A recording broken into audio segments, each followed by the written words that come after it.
Hi friends, in our previous videos we have seen how to connect to the MySQL database and display the records from our sample student table and many other stuff. Now we'll see by entering a ID or a number how you will get all the details of that record. Each record in our student table has a unique ID or a unique number associated with the student detail. So I will just enter a ID, say 12. I am entering, asking show detail. Now all the details of that record is displayed. I can change it to any other value. 24 show detail. I can get the detail of all the detail of the record which have the ID equal to 24. This ID is unique to the record, and we'll see how we'll get the data using this ID. First we'll prepare the layout of the window. I'll just paste the code. This is all the components we have added. You can see that just imported tick enter, then here the label asking the enter the student ID. Now next is our one more text input box. So here we will take the ID value. So we have kept the width as 4 only. Then a button. This button plays an important role because after entering the ID I will click this button. So for that there is a command we have written here. This command will execute a function my details that is not written. We'll understand that and write that code. Now in this command also you can see we are reading t1 get.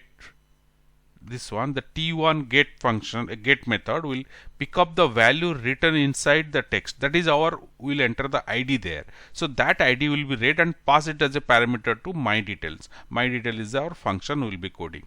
Now what we will do once the output comes? For that we have created one string variable mystr and associated that string variable to our one label. So this label has a text variable option you can see, and it is a link to mystr.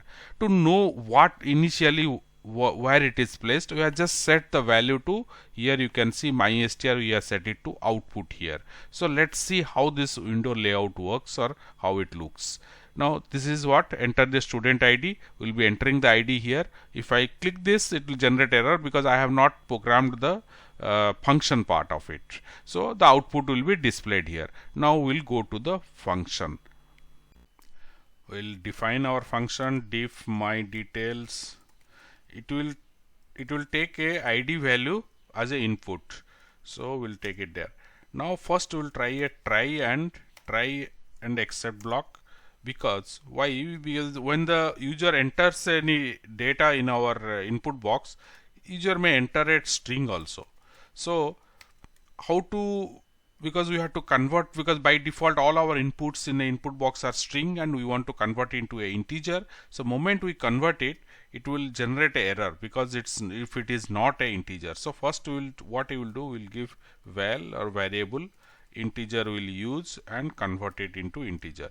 If this is generate error, then what we will do, we'll put a mystr is a string variable we declared and connected to our output label, whatever we have set it here. It is there at the add one label, and we have set it here mystr as the output. Here it is written. So the same str will set it now. We'll tell that check input. We can test it one. Let's test this one also. Say I am entering 12. So detail, nothing will happen because so far we have not coded anything more, but it is an integer. Now if I will enter ABC, what happens? It will say me check input. Now fine. So within this try block, if the try block there is no error and it is converted, then we'll go for our searching our ID within the database. We'll connect to MySQL database. Just pasted 2 lines of code. First importing the SQLchemy create engine I am importing, then using that I am connecting to MySQL database. This is my user ID is here, my password, it's on my local machine, and this is my DB name. So these 3 values may change based on your machine and localhost or whatever it is, the address you have to put it here. Now my connection is string is okay. Then I kept it outside my function because suppose I multiple IDs I want to retrieve. In that case, every time I need not create the connect. Every time I click the button, the connection string will be created. So that is not required. So I have kept it before my function or outside the function.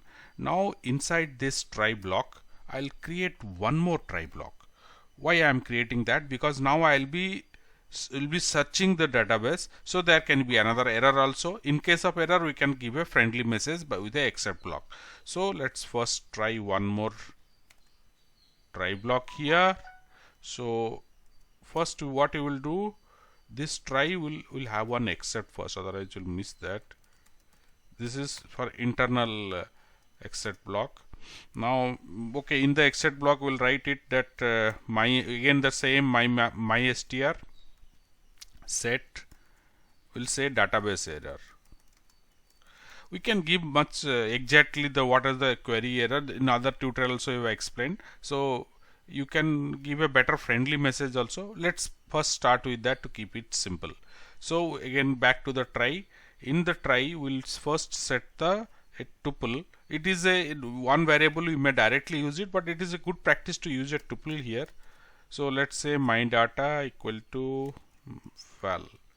Val is the ID integer. Now you have converted it in this line, and that we will be using in our query. So now let's say, I think some indenting issue may come. I am fine. Now in here I will say my row.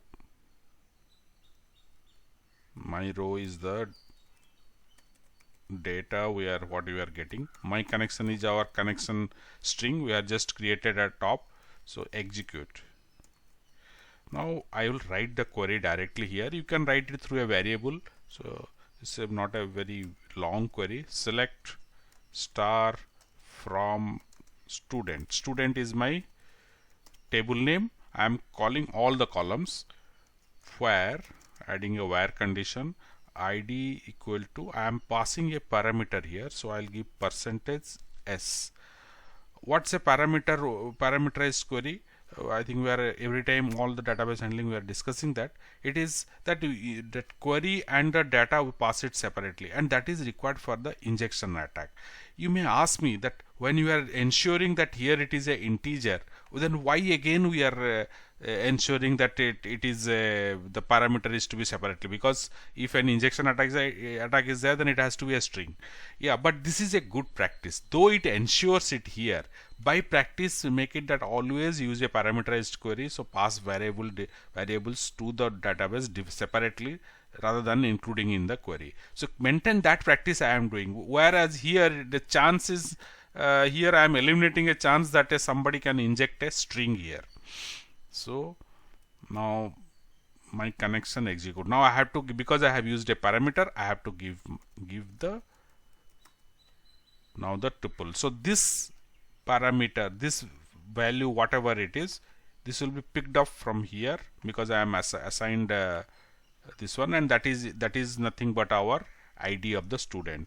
Now we got it, my row as variable, then I will say student.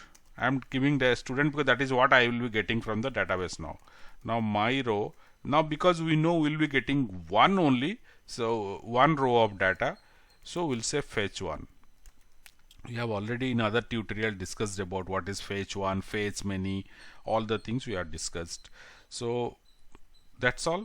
Now what we will say, is my str. What is my str? It is the L2 label 2 string variable we have used. Even below that, below also we have used it for our outputs, database error, check input, all the outputs we have used.